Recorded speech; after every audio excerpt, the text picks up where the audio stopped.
a song specially for her! But what is behind all of this? My name is Pauline, but they call me Mankwe in my village in Cameroon. Mankwe means princess. I'm a mixed-race girl from France where I grew up and Cameroon. And since I connected to my African roots, I feel complete. I feel grounded. So each time I spend some time in the USA or Washington DC, each time I see a black American, I keep asking myself, what does roots mean to you? So I want to understand. I want to know more about your story, Michelle, about black American history. Why did your father never speak about this man? Why this am I good enough question haunted you so much? What does intergenerational trauma mean? So I'm gonna read between the lines and tell you everything about Michelle's story. And today, I had to go back far away. Let's go! 16th century, Michelle's Obama ancestors were extracted from Africa to America, along with 12 million Africans. That was the Atlantic slave trade. But what happened in America and that sold in 1844? A black girl called Malvinia was born. She happened to be the oldest ancestor that we know of Michelle Obama. In the big estate she grew up in South Carolina, she was just a slave among so many others. They were owned by the very old and wealthy master, David Patterson. But one day, just before he died, David Patterson wrote his will. Among the spinning wheels, tablecloths, and cattle, there was a girl, simply described as the Negro girl Malvinia. She got valued at $75, and that's how Malvinia landed at only 6 years old in a farm, in a complete new environment in Atlanta, but still a slave. Wait, there was still a solution to escape that condition, going up north to the Free States or to Canada. And for that, you had to take the Underground Railroad. So let's go to Cleveland to see what it looked like. But wait, where is it? Not in Canada, still in the US, in Ohio, and it's a city known to have helped thousands of slaves to run away. But the question is how? By the Underground Railroad that actually isn't a rail. It's a concept. First, you have the passengers, which means the slaves. Then you have the agent. It's like people who help the slave going from station to station. Station means safe house. Conductors means guide. So the Underground Railroad is much more than a railroad. It's like a massive network of people and roads that help you run away from slavery. And it was so risky that you needed some badass solution sometime. I know of one man who would put a lantern in his window if it was not safe for you to drop them off, and they know, go to the next person, don't stop here. So they had all kinds of signals that they would use so that they could know whether it's safe or not safe, whether you need to go this way or that way. But Malvinia, she actually didn't take the Underground Railroad. She remained a slave, but when she was about 15, a child came out of a relationship with a white man. We don't know much about this relationship, but you and me know that rape was an everyday thing at the time between slave owners and slaves. The thing is that Malvinia had 2 other mixed children even after slavery was abolished. The researcher and law professor Jason Gilbert explained that this relationship could be very much more complex than it seems, but we don't know much about this one. Let's go back to Dolphus, the eldest. At 4 years old, in 1863, Dolphus was no longer a slave. He was free like 4 other million slaves in America.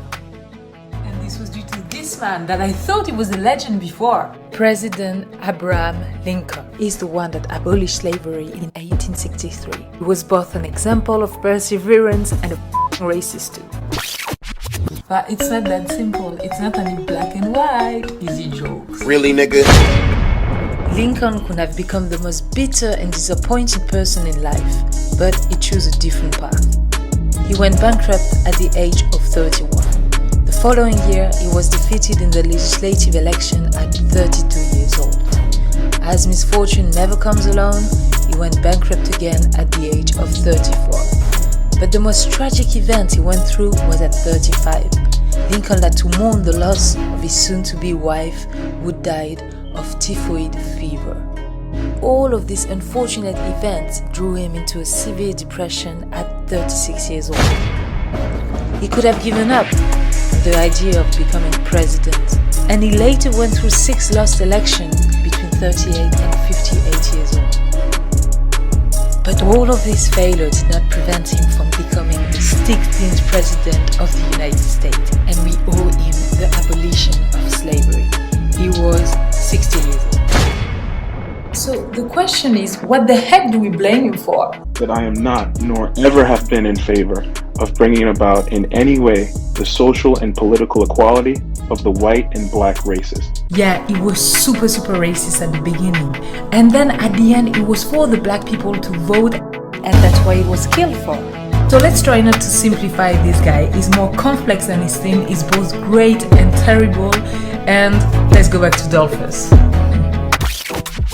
So Dolphus was the great-great-grandfather of Michelle. And he was a biracial, a mixed race like me, with a very light skin. So was he taken for white, or was he still black? Here is the white drop roll, and I now know where it comes from. So basically, America was still crazy after slavery, and it was now time for segregation between the color and the whites. So there was this guy called Homer Plessy. He was only 1/8 black, and he looked fully white. But still, as a civil rights activist, one day he bought a train ticket on the carriage for white people only, and he got arrested by the police and had to pay a fine. So he decided to go to court, but he was found guilty under the Jim Crow laws of segregation. Because black people couldn't sit there. No matter how you look like, if you have 1 drop of black blood, you are black. So what about Dolphus? Dolphus was a carpenter. His carpentry shop stood in the white section of town, and what's rare is that he mixed easily and often with whites despite segregation. White people would even come to his shop and sit and talk.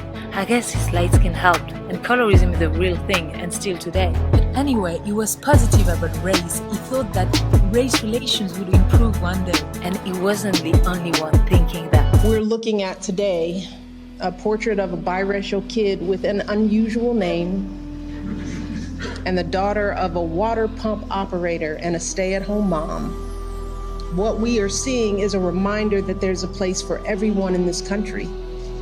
Because as Barack said, the 2 of us can end up on the walls of the most famous address in the world. Then again, it is so important for every young kid who is doubting themselves to believe that they can too. But it took a long time for equality to happen. But Michelle's grandfather, Dandy, was very impatient. Dandy was always in a bad mood, shouting at Michelle's grandmother that was on the opposite, super calm and Christian. He yelled, but everybody kept silent in the family except one person, his granddaughter Michelle. And this since she was a child. She loved him a lot though. And it's only when she became a big girl that she could understand why he was complaining about everything all the time. Basically, like everybody in Michelle Obama's family initially, Dandy lived in the poor, segregated, and even unsafe thoughts of the US with like crazy groups like Ku Klux Klan that were very active. So one day, as long as 6 other million black Americans from the South, he moved to the North and ended up in Chicago. And it was the same for the other grandparents couple of Michelle Obama. They had hoped to find a better life in northern USA. And this largest movement of people in the US got a name, the Great Migration that happened between 1910 and 1970. But when he arrived in the North, his hopes were dashed. It was still very hard to find a job for black people. He couldn't work as an electrician because he was black. No union card, so no access to a stable job, so no money, no college, so he was stuck all his life as a handyman, postal worker, or underqualified jobs. Until eventually this happened. 100 years later, the life of the Negro is still sadly crippled by the manacles of segregation and the chains of discrimination. I have a dream that one day this nation will rise up and live out the true meaning of its creed. We hold these truths to be self-evident, that all men are created equal.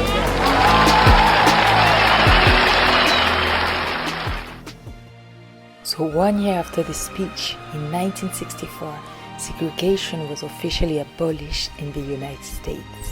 But what about the mines? What about this vague notion of intergenerational trauma? When reading Michelle's book, I got questioned by one thing.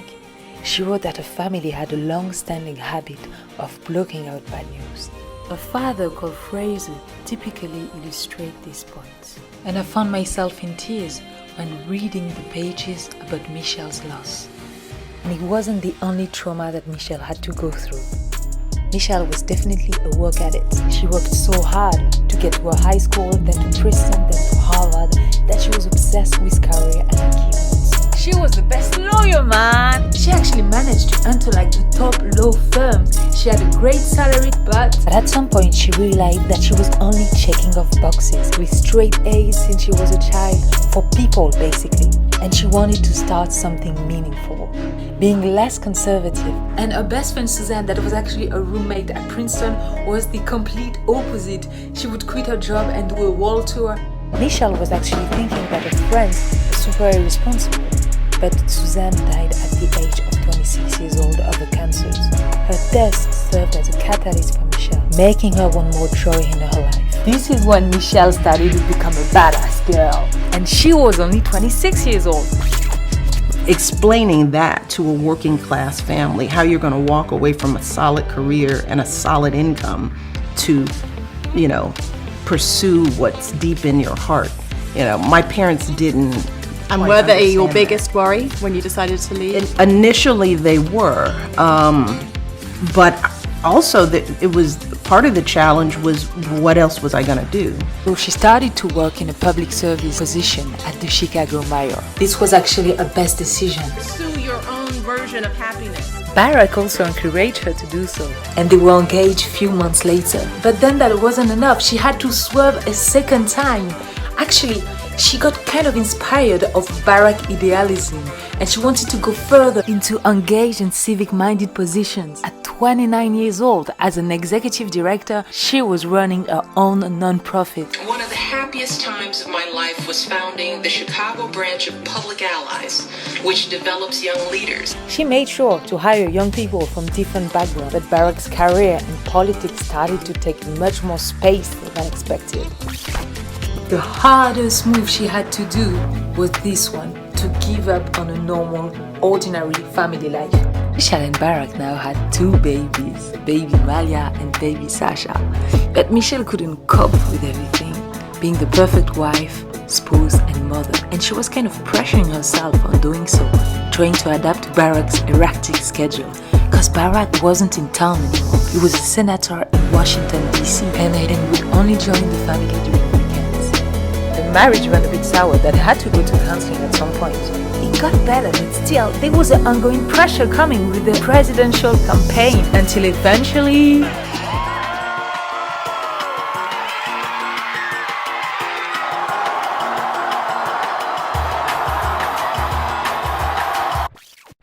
When she was First Lady, Michelle was still driven by society issues, and she started to invest in programs tackling obesity, military families, and global girls' education.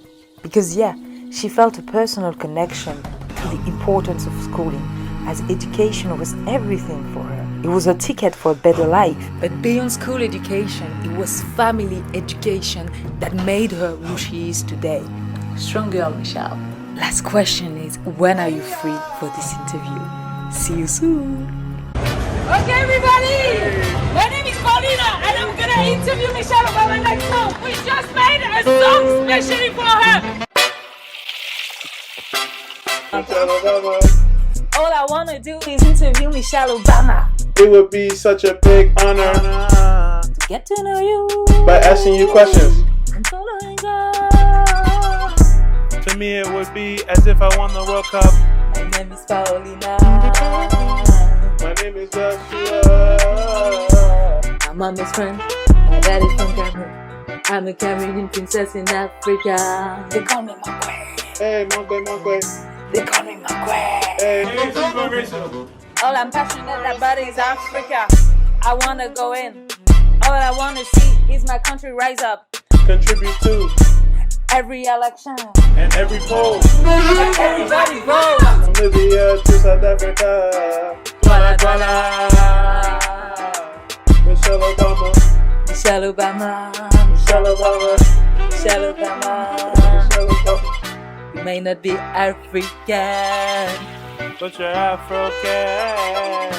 all this influence you have on every black girl all over the world. His name is Joshua. I met him in Midtown. He was so extrovert, talking to everyone. What's this guy? What's this guy? When are you free? When are you free? Michelle Obama. When is this interview? When this is interview? When are you free? When are you free? Lady Michelle, I hope you feeling very well. Me, G Money, we about to go to hell because we be playing dark. Guys, I didn't sleep in a long time to make this video, so help me spread it all over the internet, please. I want to raise your attention, Michelle. I can't wait to meet you. Bye bye.